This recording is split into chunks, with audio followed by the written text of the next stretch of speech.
Good morning friends, study आके में आपका स्वागत है। मित्रों, आज हम आपको टेंस पढ़ाएंगे। टेंस किसे कहते हैं? हमें टेंस में होता है समय या काल। टेंस को कहते हैं समय या काल। टेंस हमारे तीन प्रकार का होता है। नंबर एक, प्रेजेंट टेंस जिसे बोलते हैं वर्तमान काल। प्रेजेंट टेंस जिसे बोलते हैं वर्तमान काल। नंबर दो, पास्ट टेंस जिसे बोलते हैं भूतकाल। और नंबर तीन, फ्यूचर टेंस जिसे बोलते हैं भविष्यकाल। तो सबसे पहले टेंस की बात आती है। टेंस को समय कहते हैं, समय को काल। तो टेंस तीन प्रकार के होते हैं: प्रेजेंट टेंस वर्तमान काल, पास्ट टेंस भूतकाल, फ्यूचर टेंस भविष्यकाल। दोस्तों, इसी प्रकार से प्रेजेंट के चार भाग होते हैं, पास्ट के चार भाग होते हैं, फ्यूचर के चार भाग होते हैं। प्रेजेंट मतलब वर्तमान काल, जो वर्तमान में अभी चल रहा है, जिसे बोलते हैं प्रेजेंट। भूतकाल मतलब जो गुजर चुका हो, जो बीत चुका हो, उसे बोलते हैं भूतकाल। और भविष्य काल जैसे आने वाले समय की आप प्लानिंग कर रहे हैं। जैसे कि अभी आप 10th क्लास में हैं और 10th क्लास को एग्जाम को आप जो है पास करने के लिए आप इसकी प्लानिंग कर रहे हैं, आप पढ़ाई कर रहे हैं। आगे आप पढ़ेंगे तभी तो आपके फ्यूचर के बारे में सोच रहे हैं। आपके एग्जाम होंगे, अभी आप पढ़ रहे हैं तो फ्यूचर में एग्जाम होंगे, तो ये सब क्या है, फ्यूचर के बारे में सोचना।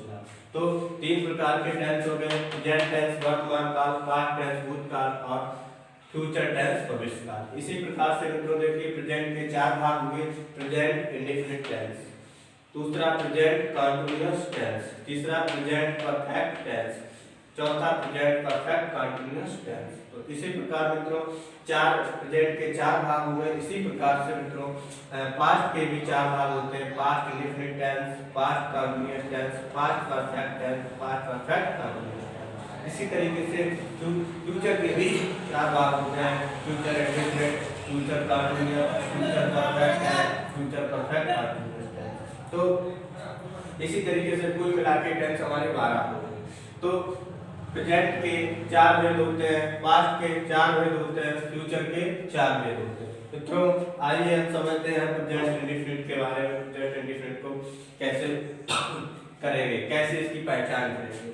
तो पहचान के लिए जिन वाक्यों के अंत में ता है, ती है, ते है आदि शब्द आते हैं, प्रेजेंट इंडेफिनिट टेंस कहलाते हैं। क्या प्रेजेंट इंडेफिनिट की पहचान यह है: जिन वाक्यों के अंत में ता है, ती है, ते है आदि शब्द आते हैं, प्रेजेंट इंडेफिनिट टेंस कहलाते हैं। इसी तरीके से मित्रों ये आपको समझ में आया होगा कि टेंस किसे कहते हैं, टेंस के कितने भाग होते हैं, प्रत्येक टेंस के कितने कितने भाग होते हैं। तो ये आपकी जानकारी के लिए इसके बारे में आपको बता रहे हैं। प्रेजेंट इंडेफिनिट टेंस, प्रेजेंट की पहचान आपकी बता दी।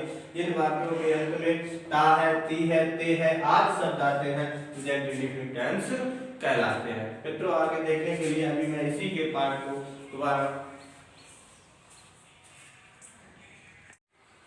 दोस्तों अभी हमने आपको प्रेजेंट के बारे में बताया था, तो प्रेजेंट के ही पहचान बता रहे थे। जिन वाक्यों के अंत में ता है, ती है, ते आदि शब्द आते हैं, प्रेजेंट इंडेफिनिट टेंस कहलाते हैं।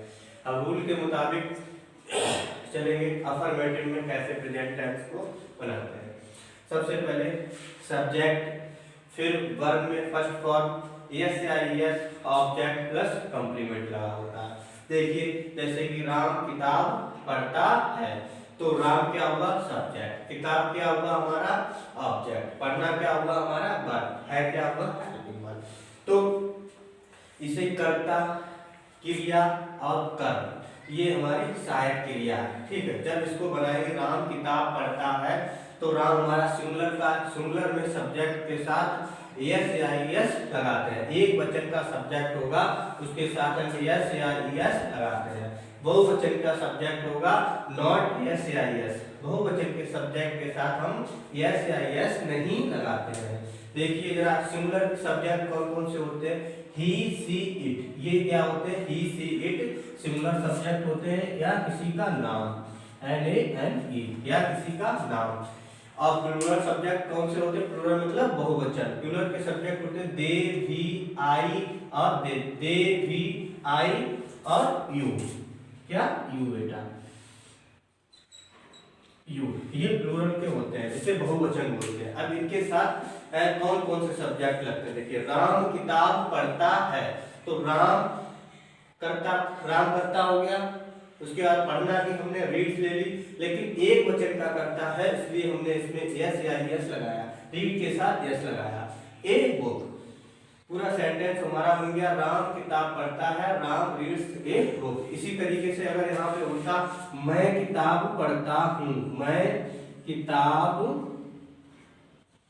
पढ़ता हूँ, तो क्या हो जाता, देखिए जरा ये करता, ये सब्जेक्ट जो है बहुवचन का है, बहुवचन में यस या यस नहीं लगाया जाता है, तो बहुवचन का प्लूरल जिसे बोलते हैं। तो मैं के लिए क्या लगेगा बेटा, आई, क्या लगेगा, आई, और पढ़ना क्या होगा, रीड, READ, रीड।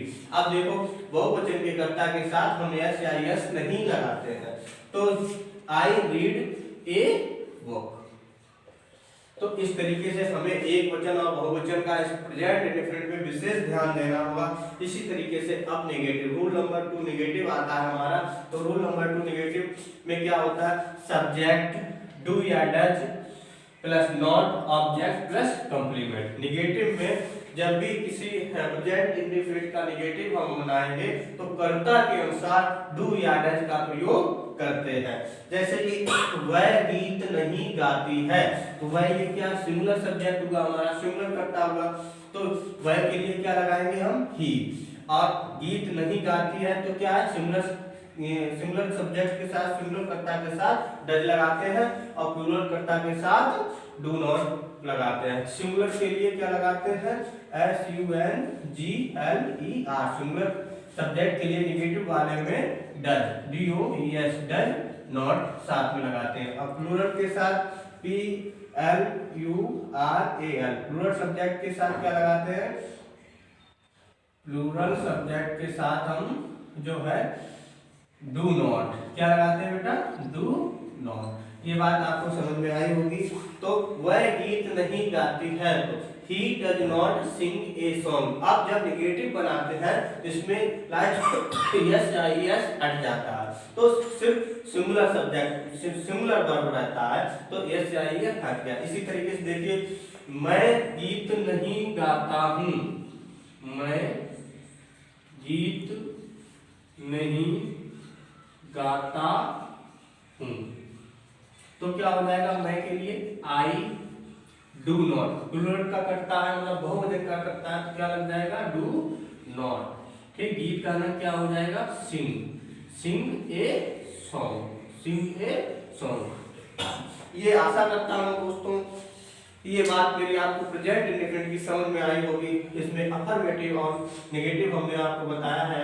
अफर्मेटिव में सब्जेक्ट वर्ब के साथ फर्स्ट फॉर्म यस या यस लगता है, ऑब्जेक्ट और कंप्लीमेंट होता है। इसी तरीके से एग्जाम्पल भी आपको हमने करके बता दिया। सिंगुलर या एक वचन के कर्ता भी बता दिए कि ही, सी, इट, नेम किसी का ये एक वचन कर्ता होते हैं, और प्लूरल सब्जेक्ट दे, भी, यू, दे, आई ये बहुवचन के कर्ता होते हैं। बहुवचन के साथ यस या यस नहीं लगाया जाता है, एक वचन के साथ यस या यस लगाया जाता है। इसी तरीके से जब नेगेटिव का बनाते हैं तो subject do does plus not of plus object plus complement. इसी प्रकार आशा करता हूँ ये प्रेजेंट इंडेफिनिट के टेंस आपको समझ में आए होंगे। दोस्तों लाइक और शेयर करना ना भूलिए, प्लीज अपने चैनल को लाइक करिए, सब्सक्राइब करिए। जय हिंद।